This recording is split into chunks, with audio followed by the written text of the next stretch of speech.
खैनी खाना जायज है या हराम? तंबाकू। अल्लाह अकबर। सारी रामायण खत्म हो गई, पता ही नहीं चला सीधा मर्द थी कि औरत। भाई हर नशा करने वाली चीज़, चाहे वो खैनी हो, चाहे वो गुल हो, चाहे वो पैखाना हो, चाहे वो संडास हो, चाहे वो शराब हो, सब हराम है। ये हराम है, ये हलाल नहीं है। सिगरेट हो, गुटखा हो, आप तसव्वुर करो जरा, आप ये खा के क्या फायदा हासिल करते हो मुझे बताओ। आपको ये पता है कि इसके खाने वाले 99 नहीं 101% लोग कैंसर के मरीज होते हैं। उनके मुंह में कैंसर, उनके जबड़ों में कैंसर, उनके दांतों में कैंसर, उनके फेफड़ों में कैंसर। और एक एक कैंसर का इलाज करवाने के लिए आदमी अपने माँ बाप को, अगर कैंसर हो जाए तो वो बच्चा नन्ना मुन्ना, ये बच्चे छोटे छोटे हमारे, वो तुम्हें खैनी खाते हुए देखते हैं, गुटखा खाने, उन बेचारों को क्या समझ में आता है? उन्हें पता है ये मेरा बाप सिगरेट पीता, कैंसर का मरीज, बुढ़ापे में खाए खाए करके मरने वाला है। अब बताओ, जब वो बच्चा जानता है कि तंबाकू खाने से कैंसर पैदा होता है, अब्बा फिर भी तंबाकू खा रहे हैं। अब वो बेचारा 100 रुपए, 200, 500, 1000 कमाने वाला, तुम्हारा इलाज बड़े से बड़े जहां 2 लाख 10 लाख रुपया कैंसर के इलाज में लगता है, वो भी आदमी बच नहीं सकता, वो कैसे खर्च करेगा? तो तुम तो अपनी जिंदगी को भी दांव में लगाए। नन्नी मुन्नी तुम्हारी गुड़िया, तुम्हारी बीवी, तुम्हारी प्यारी सी, जिसे तुम ब्याह करके दूसरों के दिल के टुकड़े को लाए हो, सिगरेट कट्टी पी पी कर, तंबाकू खा खा कर बदबू फैला रहे हो। मुंह भी बदबू, ये मुंह है, मुंह जिससे कलिमा पढ़ते हो, सुभान अल्लाह, अल्हम्दुलिल्लाह, ला इलाहा इल्लल्लाह पढ़ते हो। ये गटर नहीं है, तुमने मुंह को गटर बनाया हुआ। कैसे वो औरत बर्दाश्त करती होगी जब तुम सिगरेट पीते हुए कमरे में जाते हो? सुबह इन सिगरेट पीने वाले, तंबाकू खाने वाले का मुंह, मेरा ख्याल है कोई मेरी माँ बहन बेटी कभी सूंघती भी नहीं होगी जानबूझ करके, इसके मुंह से तो गटर से भी ज्यादा बदबू आती। छोड़ो, हराम है ये। सिर्फ बहुत आसानी से ये कह देना हराम है। आप कहोगे ये तो सब कहते हैं, नहीं, मैं जो कह रहा हूं उसको समझो। कैंसर हो जाएगा, कैंसर, और मरोगे, तड़प तड़प के मरोगे। अल्लाह की कसम, वो दुकान वाला जिसके पास से तुम तंबाकू खरीदे, वो तुम्हें नहीं बचाएगा। ये अपनी कंपनियां, ये जितने भी ऐड देने वाले देते हैं हजारों, ये नहीं आएंगे तुम्हारे इलाज के लिए, एक पैसे भी नहीं देंगे तुम्हारे। मैंने ऐसे लोगों को देखे हैं जो खैनी खाते हैं, जो यहाँ होंठ यहाँ सड़ गया होंठ, और ये पूरे नीचे के होंठ सड़ के कट के गिर गए, और चिल्ला रहा, खाना पानी मुंह नहीं, अंदर नहीं जा रहा, बाहर सब जा रहा है। अल्लाह से तौबा करो मेरे भाइयों, कोशिश करो। और ये ना कहो मैं 1 महीने में छोड़ दूं, ना, अब भी इसी वक्त छोड़ना, छोड़ो। जो लोग कहते हैं धीरे धीरे, ना ना ना ना, ये कभी जालिम नहीं छूटती धीरे धीरे। अपने अंदर अज़्म और गट्स पैदा करो, हौसला, और तर्क कर दो, छोड़ दो एक बैग, खलास नहीं खाएंगे। अगला सवाल जी, क्रिप्टो करेंसी में रुपया लगाकर काम करना सही है या नहीं? अभी बॉम्बे के अंदर तिजारती मौजू पर एक अजीम शान अहले हदीस उलमा की कॉन्फ्रेंस हुई, जिसमें बहरहाल अहले इल्म शरीक थे, और उन्होंने बहुत सारे बेशकीमत मकाले पढ़े और मकाले बयान किए, जिसके अंदर उलमा ने के सामने ये हकीकत, क्रिप्टो करेंसी और इस तरह की और बहुत सारी 2-4 और करेंसियों के नाम आए थे। ये तमाम सब इसकी कमाइयाँ सूद पे मबनी हैं, और ये बे-सलम के ताल्लुक से ये अनजान है, कुछ पता नहीं कि इसका मालिक कौन है, कहाँ से आ रहा, कहाँ से जा रहा, ये रजिस्टर्ड भी नहीं है, कुछ भी नहीं है, बस आ रही है वो चीज़, इसलिए ये हराम की फहरिस्त में है, ये हराम है, इसकी कमाई भी हराम है। अगला सवाल है, मखाना पानी के अंदर होता है तो खेत ही में उसके खरीद और फरोख्त जायज़ है या नहीं? ये मसला आप डॉक्टर, हमारे इंतहाई मौक़र और क्या कहते हैं अजीम स्कॉलर डॉक्टर इब्राहिम साहब मदनी हफिज़हुल्लाह, जो आपके इसी बिहार के हैं, पूर्णिया डिस्ट्रिक्ट के हैं, बगल में हैं, उन्हीं के यहाँ था मैं, और अभी आज ही वहाँ से आया हूँ मैं, तो आप उनसे सवाल पूछें। और या आपके ये कटिहार है, ये कटिहार के जो उलमा और मशाइख हैं, आप इनसे पूछें, वो आपको बताएंगे ये हकीकत, क्योंकि ये एक नई चीज़ है जिसकी हकीकत मुझे नहीं मालूम है। ये इस यहाँ के लोगों को उसकी हकीकत का, उलमा को ज़्यादा पता है, इसलिए यहाँ के उलमा उसके हिल्लत और हुर्मत, उसके हराम और हलाल होने और उसकी नौइयत के बारे में ज़्यादा बताएंगे बनिस्बत मुझे नाचीज़ के। मुझे इसका इल्म नहीं है, इसलिए मैं इस बारे में ज़ुबान नहीं खोल सकता। जज़ाकल्लाह खैर। जी, शेख ने जो कहा मतलब यह है कि शेख जहाँ से ताल्लुक़ रखते हैं वहाँ मखाना नहीं होता है। तो मखाना कैसे होता है, क्या होता है, शेख उस चीज़ को जानते ही नहीं हैं, इसलिए शेख लब कुशाई नहीं करना चाहते हैं, नहीं बोलना चाहते हैं। जहाँ तक मेरे इल्म में है ये बै गरर में से है। मैं सामईन के बताने के लिए कि ये धोखा की बै है।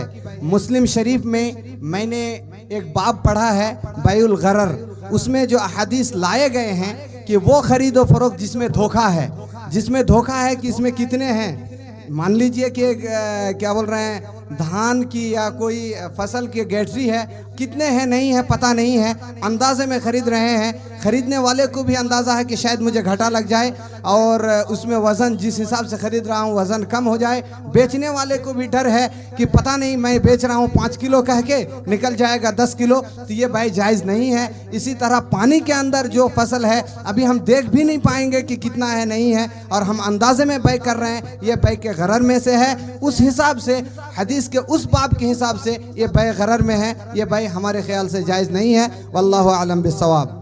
अगला एक सवाल है कि बगैर मोहर के बीवी से मुलाकात करना कैसा है? मोहर ये वाजिब और फ़र्ज है, और निकाह के मुनक़िद होने की 4 शर्तों में से एक शर्त है। यानी इस्लाम के अंदर निकाह उस वक्त मुकम्मल हो जाता है जब उसके अंदर 4 शर्तें पाई जाएं। नंबर 1 ईजाब व कबूल, यानी लड़के का जवाब, लड़के का कबूल और लड़की का जवाब देना कि हाँ मुझे कबूल है। ईजाब और कबूल, लड़की का जवाब देना और लड़के का कबूल करना। ईजाब दोनों की रजामंदी, अगर दोनों में से कोई एक रजामंदी राजी नहीं है लेकिन 3 लोग राजी हैं, तब ये निकाह हो सकता नहीं हो सकता, ये निकाह नहीं हो सकता। अगर लड़की कह रही है मुझे नहीं करना है, तो कोई भी खड़ा हो जाए, दादा भी खड़ा हो जाए, फिर भी वो निकाह नहीं हो सकता। तो ईजाब व कबूल दोनों की रजामंदी नंबर 1 इस्लाम के अंदर ज़रूरी है।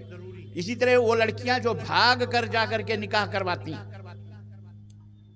रजा हैं दोनों लड़के लड़की, लेकिन कोर्ट मैरिज, लेकिन बाप जो वली है, भाई जो वली है, जिम्मेदार है, उनकी इजाजत नहीं है, तो ऐसा निकाह भी बातिल है।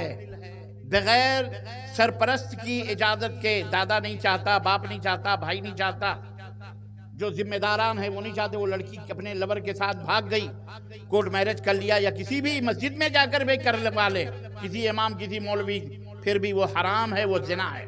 वो निकाह जब तक बाप माँ राजी है तो भी निकाह नहीं होगा।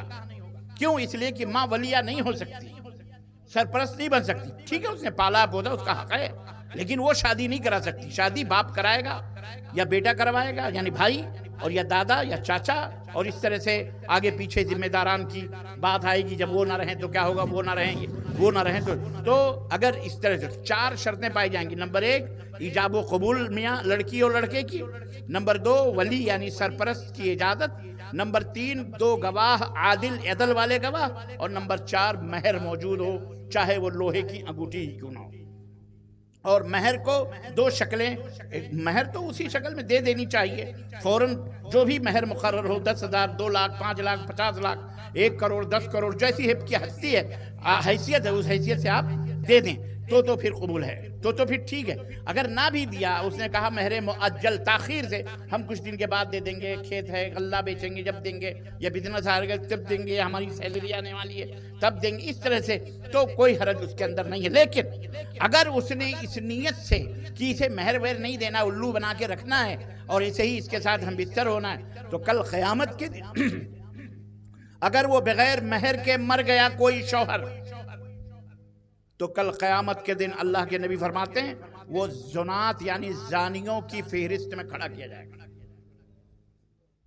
जानियों की लिस्ट में होगा, जानियों की फहरिस्त में, और जानियों की सफ़ों में उस मर्द को खड़ा किया जाएगा। और हमारे बहुत सारे ये लल्लू बच्चे जो है ना, अल्लाह ताला हिदायत दे, ये महर माफ करवाते हैं। अबे फकीर हो तो शादी क्यों करते हो, रोजा रखो। महर मर्द हो तो पहले महर का इंतजाम करो और डट के शादी से पहले बोलो मैं इतना महर दूंगा, 5,000, 10,000, 5 लाख, 10 लाख, मेरे पास इतना है, अपनी बेटी शादी करनी है तो करो, लड़की ढूंढो। फिर तो महर दो उसको, अगर महर नहीं दिया है तो अब आज रात जा करके दे देना। हाँ, माफ नहीं करवाना। मर्द मर्द हो तो माफ क्यों करवाना।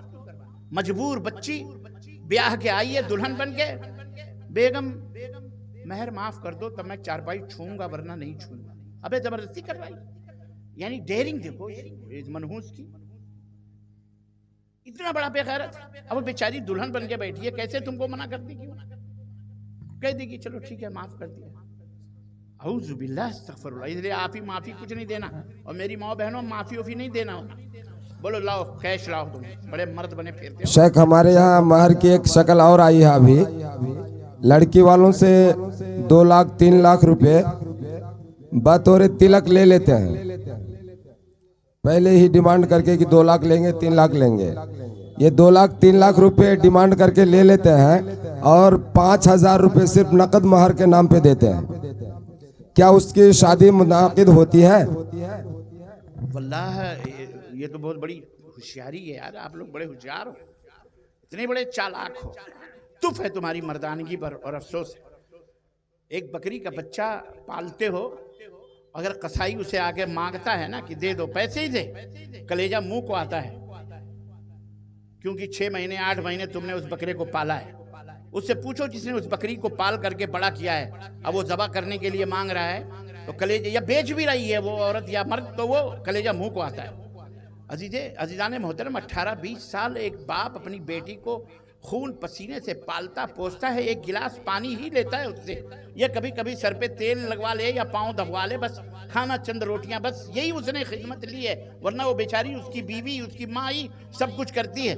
18-20 साल के बाद तुमको अपना कलेजा टुकड़ा काट के दे देता है वो बाप, हंसते और मुस्कुराते हुए अपनी बेटी की शादी करता है। अल्लाह की कसम, तुम्हें तो जिंदगी भर ऐसे मोहसिन और एहसान करने वाले बाप के सामने सर नीचा करके बात करना चाहिए, कभी सर उठा के भी बात करना नहीं चाहिए। ये नाशुक्री होगी तुम्हारी।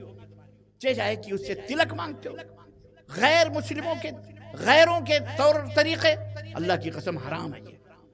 और कोई भी बाप इसलिए अपनी बेटी को पैसे में ना बेचे कि हमारी बेटी महर दे, वो जहेज देंगे तभी कोई शादी, ऐसे भिखमंगों से, ऐसे कंगलों से शादी ना करो अपनी बेटियों की।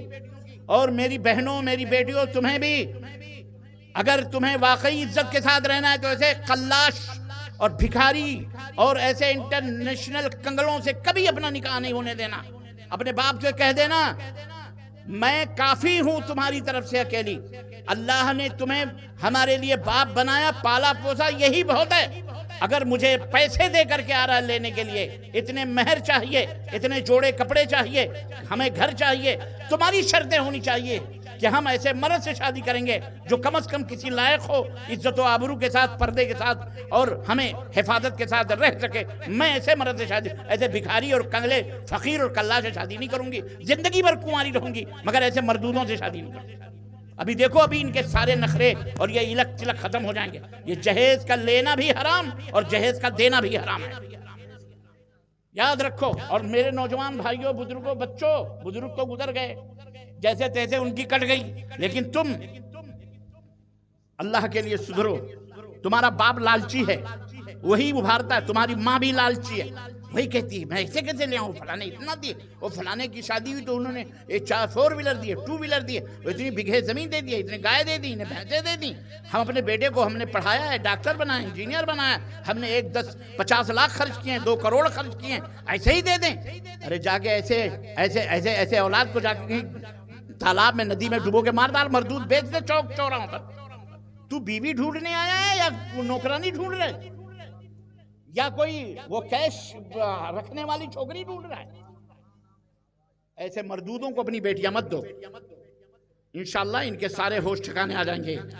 अगला सवाल है, जी, शादी करने से पहले लड़की को किस तरह देखना चाहिए? शादी करने से पहले लड़की को अच्छी तरह से देख लो। मतलब अच्छी तरह से देखने का मतलब यह है कि बगैर मेकअप वेकअप के लड़की को दिखा दो, चाय की शक्ल में, जूस की शक्ल में, जो भी आती हैं। भाई शादी तय होने वाली है, लड़का कहता है मैं देखूंगा तो शादी करो, ठीक है। घर में उसको बुला लो माँ बाप के साथ, और अपनी बेटी को मुख्तलिफ बहाने हैं, मुख्तलिफ तरीके हैं हर जगह के, वहाँ दिखा दो कि भाई ये है। बस उसके बाद खलास, अल्लाह अल्लाह खैर, साहब पसंद है तो ठीक है, नहीं पसंद है नो प्रॉब्लम। इतना हद तक जाए। एक सवाल है शेख कि अगर किसी औरत का बच्चा बंद करने वाला ऑपरेशन हो गई हो तो क्या वो औरत किसी मैयत को गुस्ल करा सकती है? अल्लाह अकबर। उसमें क्या है, अगर मजबूरी के साथ उसने अपने बच्चों को अपनी सेहत के पेश नज़र डॉक्टर, मोमिन डॉक्टर के मशवरे से उसने ऐसा करवा लिया है तो, या न भी करवाया है, बहरहाल बिल्कुल गुस्ल दे सकती है, करवा सकती है। ये सब जहालत और ये सब नहूसत काफिरों से आई हुई चीज़ है। ये मुसलमानों इस्लामों में ऐसी नहूसत नहीं होनी चाहिए, बिल्कुल जायज़ है उससे नमाज भी उसके साथ जायज़ है। औरतें उनके साथ नमाज भी पढ़ सकती हैं, औरतों को वो नमाज भी पढ़ा सकती है, कुरान भी पढ़ सकती है, वो सब कुछ कर सकती है। वो कोई नहूसत नहीं है। काफिरों के यहाँ ये नहूसत है, इस्लाम और मुसलमानों में ऐसी नहूसत इस तरह की नहीं है। तो ये जहालत और जाहिलियत दूर होनी चाहिए। और नंबर एक, आखिरी एक और बात है, सवाल मेरी तरफ से, मैंने सुना है कि यहाँ औरतों के लिए न जुमे का इंतजाम है, न ईद बकरीद में नमाज का इंतजाम। क्यों भाई? चंदा तो बड़े जोर से मौलाना देते हैं, रोजा तो हमारी माए बहनें बेटियां रखती हैं। ऐसा है यहाँ ईदगाह नहीं है, न औरतों के लिए ईदगाह का इंतजाम नहीं होता। हराम है तुम्हारे ऊपर, जाके अल्लाह के लिए मार से डरो, अल्लाह के। मदीना छोटी सी बस्ती, चंद मुसलमान, अल्लाह के नबी ने औरतों के लिए बाकायदे इंतजाम किया। जैसे आपने ये शामियाने का इंतजाम किया, कनात का इंतजाम करो।